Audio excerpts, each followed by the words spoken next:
Hello, Alamance-Burlington. Welcome to the start of another school year.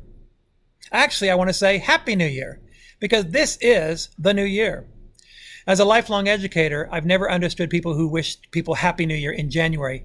To me, that's just a calendar date that falls in the middle of winter break.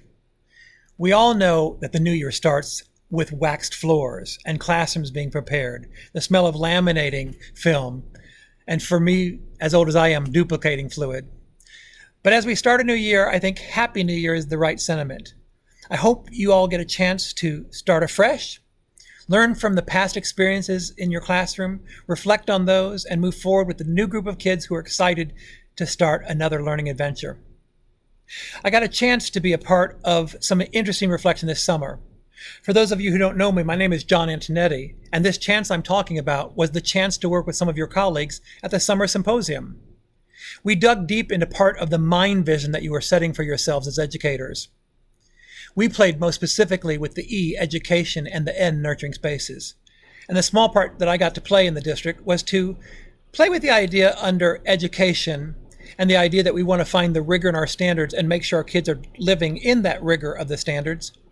My small part was to play with what is the definition of rigor, because I'm afraid if you look up the dictionary version, nobody wants that. Rigor is sometimes considered a state of coldness and stiffness, as in rigor mortis, and I don't think we want that in math or reading. But we redefined rigor this summer and gave it a definition of cognitive engagement.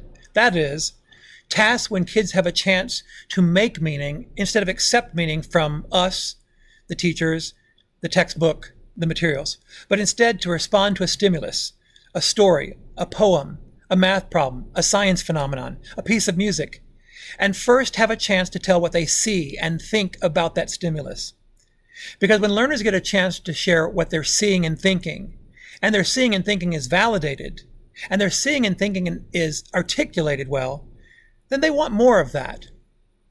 I know as we start the school year, part of what we have to do in our classrooms is set up procedures and protocols and set the tone for the year. But my challenge to you from the work we did this summer is to cross the rigor divide as quickly as possible. How soon in the first 4 days of school will children have an opportunity to share unique personal thoughts to that poem, to that response, to that picture, to that math problem, and not be worried about being right or done? One of the things we talked about this summer is that right and done are sometimes the enemy of thoughtful. But when kids get a chance to tell what they're thinking, and people ask more questions and they get a chance to elaborate on that thinking, I think that's the moment of rigor. It's a moment of entry, of engagement, of excitement that begets, I hope, more learning.